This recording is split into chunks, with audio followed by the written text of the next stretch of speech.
mi abuelo tenía un rancho muy grande, una hacienda, y nosotros siempre íbamos de vacaciones. Y una vez que estuvimos de vacaciones estalló la guerra.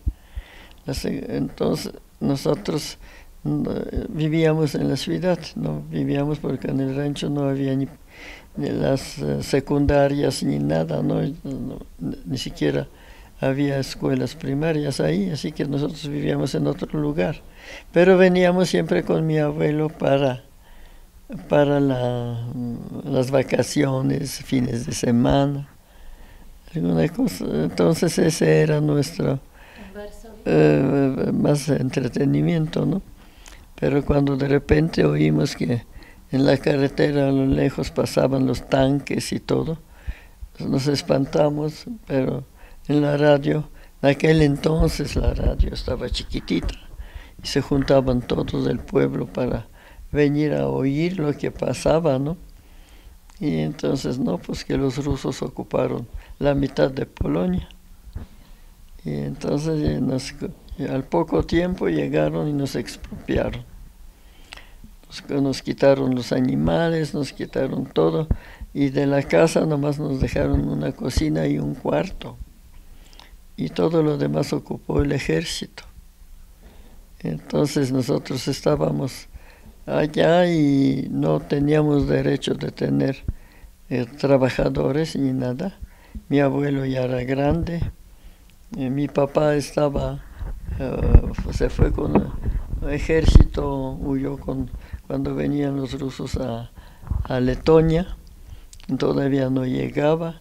Entonces nosotros trabajábamos con mi hermana, éramos dos. Mi hermana tenía 15 y yo 13 años. Y entonces ayudábamos a mi abuelo a arar y sembrar todo, porque no había quien. Nos dejaron 2 vacas, porque una vaca para mi abuelo y una para nuestra familia, ¿no? Entonces, sí, el caballo y cochinitos, y según para cada quien uno, ¿no?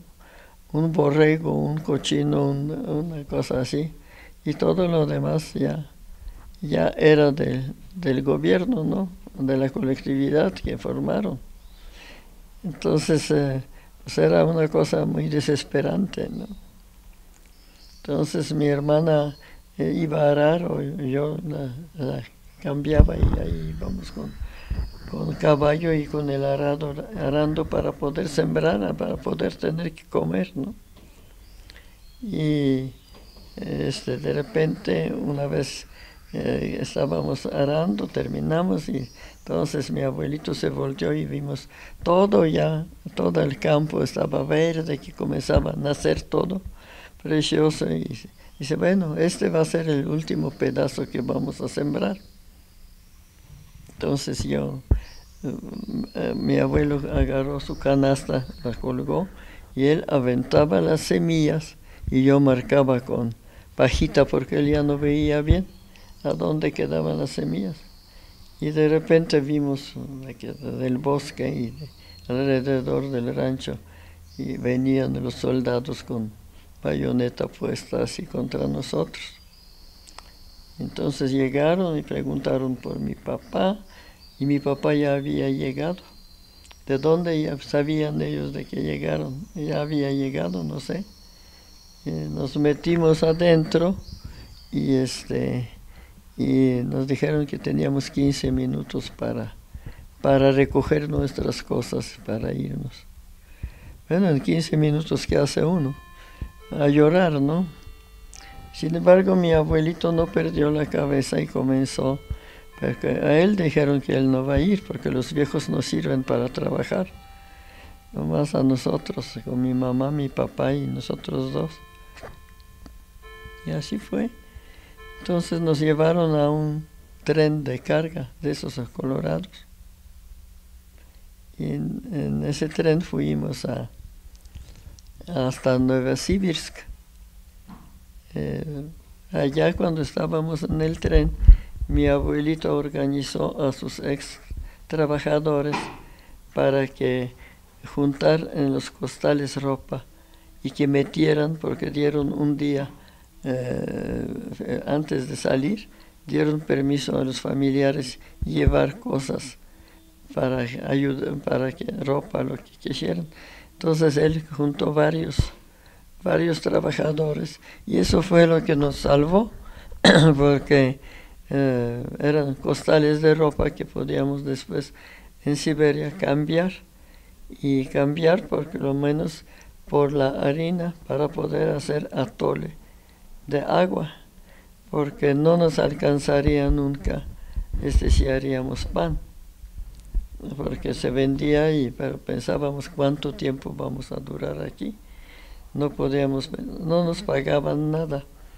En verano solamente cuando trabajábamos día, noche y día, nos daban en la mañana una taza de agua hirviendo y decían que era té y una rebanada como de pan Bimbo. Decían que ese era nuestro desayuno. A mediodía nos daban un cucharón de sopa, casi siempre era de papa. Y nada más, en la noche nos daban agua, hirviendo otra vez, diciendo que comamos todavía con el pan que nos sobró, pues donde nos iba a sobrar, ¿no? Entonces discurrimos que recoger las semillas y frotarlas y soplarlas para sacar la basurita y comer las semillas. Eso es lo que nos ayudó bastante en tiempo de la cosecha. En tiempo de invierno nos pusieron, teníamos que trabajar como campesinas, recogiendo, pasaban las máquinas segando y nosotros haciendo gavillas y todo, cosechando papas de la tierra, sacando de papas y verduras, todo lo que...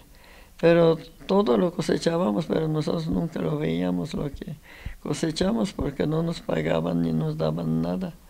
Nomás los días esos que trabajábamos, día y noche y día, es cuando la única y una noche descansábamos. Entonces ahí nos daban ese poco alimento. Y ya después en tiempo de invierno nos dijeron que vamos a secar las papas para ejército. O sea que hacíamos papas fritas, sabritas, ¿no? Alguna cosa así, sin sal, sin nada. Nomás pura papa seca en el horno. Entonces nos traían unos troncos enormes de madera que había que cortar con un serrote entre dos. Eran unos troncos enormes porque pues allí había unos árboles preciosos, ¿no? En Siberia. Toda la vegetación era muy exuberante. Entonces teníamos que cortar con un serrote, una de un lado, otra del otro, así, jalando el serrote. Y después cuando se desprendía un pedazo había que cortar con el hacha. Yo con mis 13 años y mi hermana con 15, y trabajando ahí, cortando la leña y todo, ¿no? Entonces cuando nosotros llegamos a la secadora, dijimos, ahora sí que vamos a comer papas. 2 días comimos papas, al tercer día ya comenzamos a volver el estómago. No aceptaba el estómago la papa nomás. Así que ya, pues ya vimos que no era posible. Entonces comíamos ya poquito nomás. Hacíamos una papa al horno, alguna cosa, y la comíamos, pero ya no nos repletábamos de todo porque ya sabíamos que no podíamos. Y llegábamos a la casa y mi mamá nos hacía el atole de agua, sin azúcar, sin sal, sin nada. Eso era nuestro. Ya después en verano se nos acercó, en primavera, cuando estábamos trabajando en el campo, se nos acercó uno de los jefes que había que nos vigilaba, ¿no? Y se acercó a mi mamá y dice, vente más para allá. Y mi mamá hablaba ruso porque ella se educó en Petrogrado. Entonces sabía muy bien ruso. Y entonces dice, oyes, ya salió en los periódicos que se organizó un ejército polaco y los que entren, los hombres al ejército, su familia va a tener libertad. así que busquen cómo salir. Y así mi papá entró, y nosotros pues no podíamos salir, pues decíamos al jefe, al presidente, que queríamos ver que hay libertad, y se reía de nosotros. Primero me salen pelos aquí en la mano antes de que salgan ustedes de aquí. Y había una señora que tenía tanto miedo de los jefes estos y todos, que casi ya se volvía loca. Y trabajaba como loca, bueno, pero sabía muy bien el ruso. Yo no sé por qué ella desde pequeña, yo creo que era de familia rusa o algo, pero era polaca. Y entonces de repente desapareció, robó los papeles de la dueña de la casa y huyó. Y llegó hasta un pueblo grande donde había polacos, y ahí ya supieron, y así dio a conocer de que existíamos. Entonces al poco tiempo llegaron dos señores por sus esposas y nos trajeron los papeles de la libertad. Y entonces ya teníamos papeles. Entonces mi papá se fue con ellos de regreso pero tenían que ir hasta Kazajstán, lejísimos desde Siberia, ¿no? En tren, primero en barco y después en tren. Y se fue mi papá, pero los de la colectividad nos corrieron. Pues vayan a ver dónde se meten, ya ustedes no nos pertenecen y no nos van a quitar el pan de la boca, y que nunca nos pagaron nada. Eran de veras desgraciados, perdonen la palabra, pero tanto trabajar todo el año y no nos daban nada. Porque decían que no cumplíamos la norma. Pero imposible las normas para nuestras fuerzas, no era posible todo lo que ellos nos proponían que hiciéramos. Y entonces mi papá se fue y nosotros fuimos a otro pueblo, ya más grande, donde había un grupo de polacos más grande ya y todo. Alquilamos un cuartito con otra señora, pues vendiendo todo lo que teníamos, ¿no? Para pagarle, para ver cuándo regresa mi papá. Y ya estábamos ahí trabajando, pues en sobrevivir nomás. Íbamos al bosque a traer leña para poder calentar el agua, para poder sobrevivir con nuestro atole. Y todavía íbamos una vez a la semana al mercado. Pues el mercado ese era el pueblo ese estaba a 25 kilómetros de la colectividad. Y yo me acuerdo una vez fui con mi hermana cargando un bulto con ropa, y compramos 12 kilos de papa y 10 kilos de harina. Y regresamos, y yo me acuerdo que yo era más chica que mi hermana, pero yo me desmayaba ya del peso del bulto, con 40 grados o 50 grados de frío y caminando sobre la nieve, ¿no? Pero ya viviendo allá fuimos a ver cómo vendíamos lo último que teníamos, esperando que llegue mi papá. Y entonces fuimos una vez con mi hermana por la leña, y recogíamos las ramas secas y las amarrábamos en bultos, poníamos sobre el hombro y veníamos cargando. En eso yo me desmayé. Y mi hermana se espantó, que qué pasó, me despertó, comenzó a gritar, y yo me volteé y vi tierra, grumos y agarré, mira, mi abuelito nos mandó pan, y me comencé a meter en la boca el pan, según yo. Estaba yo completamente ya volviéndome loca, ¿no? Era tremendo eso. Yo cuando me recuerdo de eso es una cosa espantosa. Y entonces ya llegamos allá, y mi mamá agarró lo último que tenía, ya todo fue con la dueña de la casa, que por favor me diera un pedacito de pan y un poco de leche.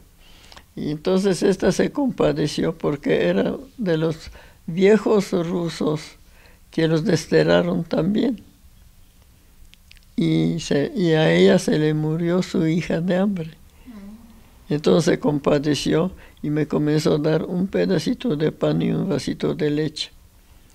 Y yo todavía no podía ni levantar, ¿no?, de tan débil que estaba, ya hinchada. Entonces de repente tocó a alguien en la puerta y mi mamá salió y nos trajeron una cajita de la Cruz Roja Internacional, de esas que ahora hacemos para donativos, ¿no? Y eso fue lo que me salvó, porque había arroz, había conservas, había manteca, azúcar, sal, que llevábamos casi 2 años de no tomar sal ni azúcar. Y todo, y ya como al mes, un mes y medio, llegó mi papá por nosotros. Ya nos fuimos otra vez en el barco, primero en camión, hasta la orilla del río Obi. ¿Del río? Obi. Ajá. Entonces, y después tomamos ahí un barco. Y teníamos suerte que el capitán del barco era descendiente de polacos, de los viejos polacos que vivían allá en Siberia, ¿no? Y nos dio un cuartito, una cabina, ¿no?, para la familia. Y bueno, nos trató muy bien. Llegamos hasta Novosibirsk. En Novosibirsk, pero era largo el viaje por el río, ¿no? Y entonces ya después en Novosibirsk esperamos el tren para ir, pues mi papá ya sabía los trucos que hacían, porque él fue a la colectividad y les exigió que nos pagaran. Y le tuvieron que pagar lo que nosotros habíamos ganado. Entonces con eso compró miel y compró mantequilla más bien. Y entonces los bultitos esos los guardaba. Y cuando teníamos que entrar al tren, le daba a la conductora, le metía, y entonces nos dejaba pasar. Porque eran una multitud de gente, todos tirados en el suelo, no hay estaciones para meterse, sino allí una vez mi mamá despierta y comienza: oye, si Jaña, ¿dónde está Jaña? Aquí estoy, mamá. Me desconoció porque yo estaba toda untada de la mugre del suelo que estábamos durmiendo allá, ¿no? Pero lo que tenían allá de bueno es que nos obligaban a bañarse. Cuando teníamos que cambiar de tren de un lado para otro, entonces teníamos que esperar 2 días o 3 días, pero teníamos que traer el certificado de que ya nos bañamos, porque era una cantidad de piojos y de chinches y de toda porquería posible. Allí en la colectividad era una cosa espantosa, porque en la colectividad nos metieron con una familia, con una mujer con 6 hijos. Pero las chinches caminaban así en las noches, una cosa espantosa. Y después los piojos los sacaba uno así y los tiraba uno, ¿no? Porque mi mamá nos peinaba con un peine así, sacaba todo. Y cada vez que regresábamos de trabajo metía nuestra ropa en el agua hirviendo. Porque no había ni jabón ni nada, nomás hervía un ratito y nos daba la ropa, la sacaba para ponernos al día siguiente, ¿no? ¿Qué cosa? Era cosa de ¿Cómo vivían los judíos ahí? En la colectividad donde estuvimos nosotros no había ninguno, pero sí después viajaron con nosotros 11 judíos que vinieron. Ellos subieron en Bombay cuando nosotros nos subimos al barco, porque nosotros ¿En la India? En la India, sí, porque después de allá nosotros fuimos al sur a Tashkent.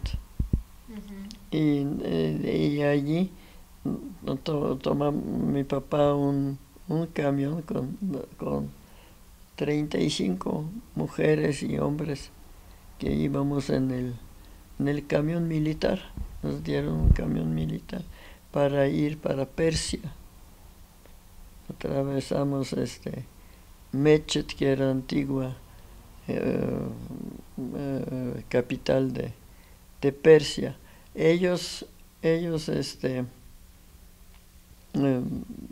no permitían que la mujer se vistiera, ¿no? Todas eran tapadas, y cuando vieron que nosotros estábamos pues, normal, ¿no? Con un vestido nomás, ¿no?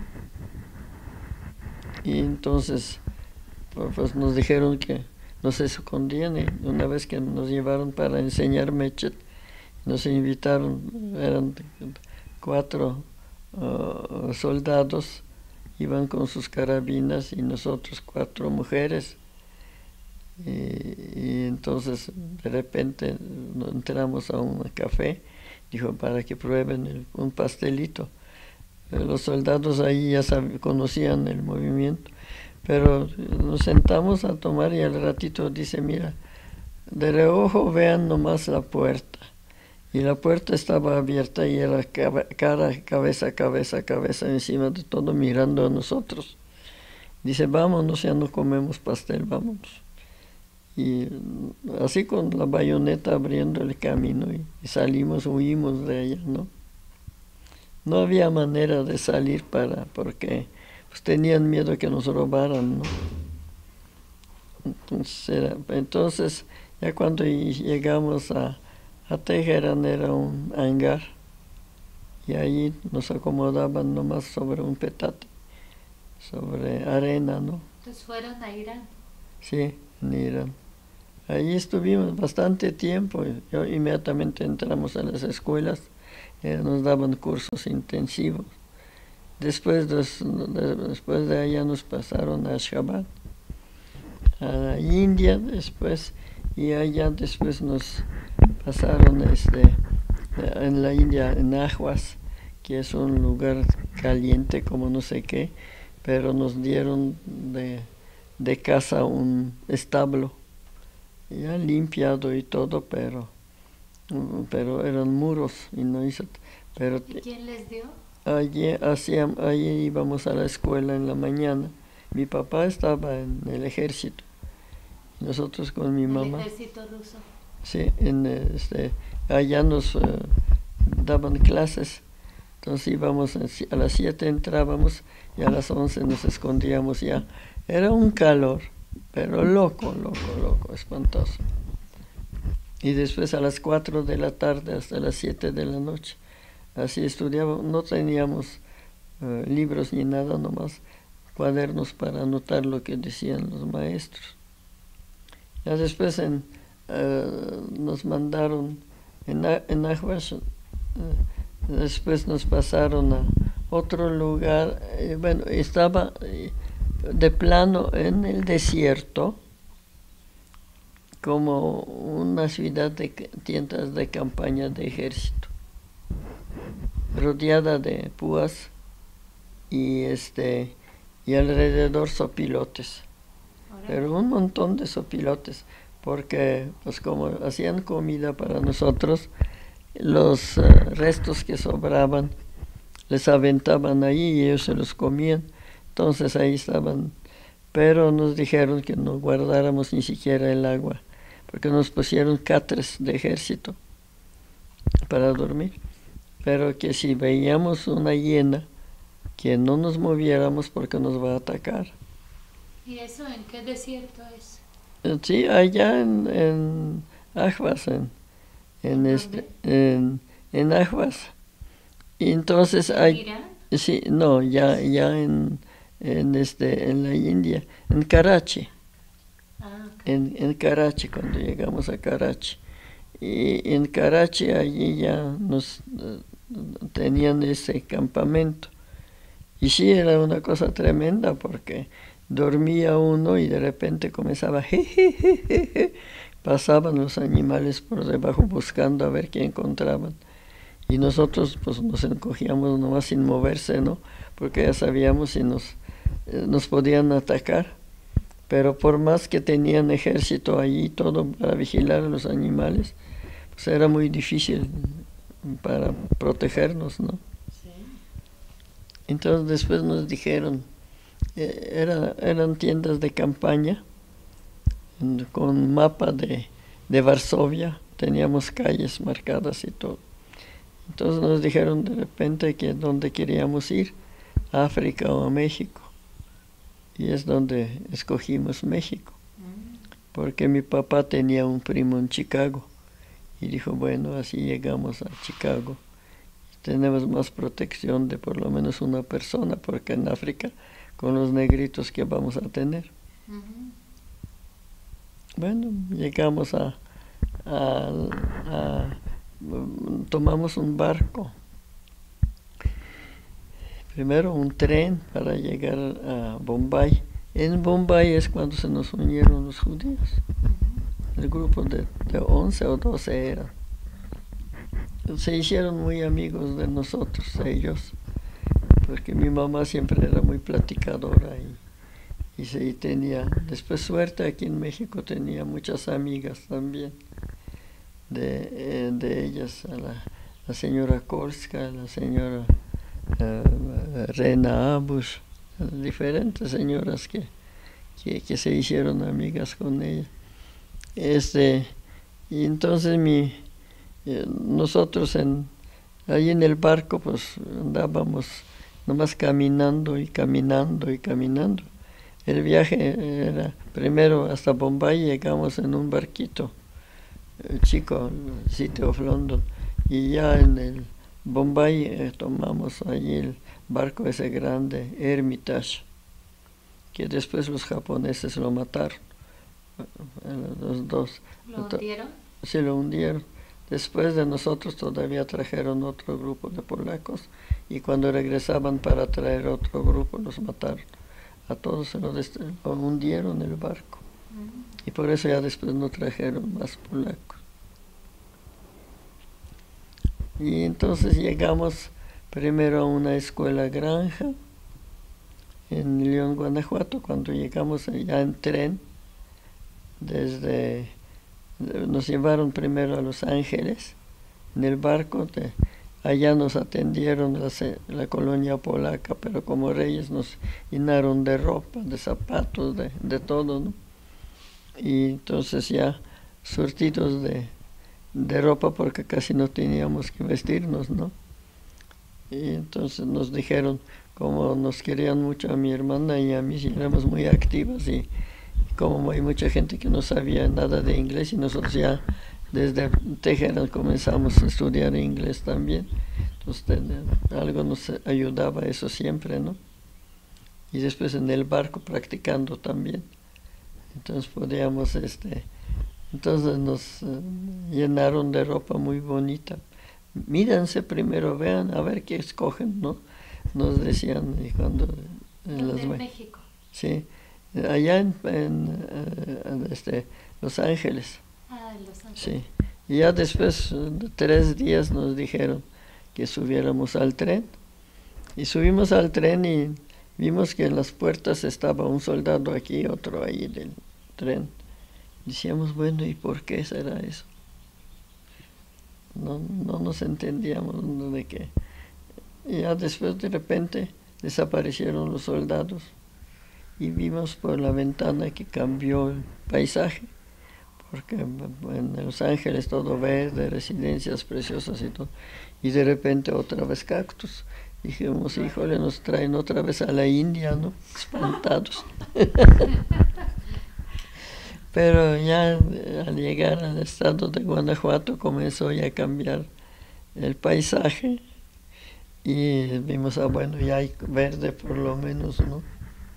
Y al llegar a León, comenzamos a bajar y oímos música de la banda del pueblo, tocaron música para recibirnos.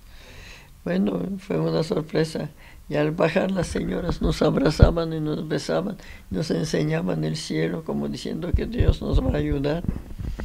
Fue ese abrazo el que de plano me cautivó, ¿no? Un abrazo, la bondad del pueblo, ¿no? Entonces ya fue así como llegamos primero a una escuela granja y después cuando terminaron de arreglar bien Santa Rosa, porque era una hacienda que el gobierno nos dio, una hacienda abandonada, entonces la colonia polaca americana y el gobierno polaco de Londres lo arreglaron para que pudiéramos vivir ahí. Y ya allí yo me puse a estudiar otra vez, pero trabajaba. Cuando llegaron los niños, 450 niños huérfanos, se comenzaron a enfermar. ¿De dónde llegaron? Sí, en León allí llegaron. ¿Pero de dónde vinieron? Venían de Siberia, de los padres que se murieron. Ellos se quedaron huérfanos. ¿Y el gobierno mexicano los trajo? No, los trajo el gobierno polaco desde Siberia.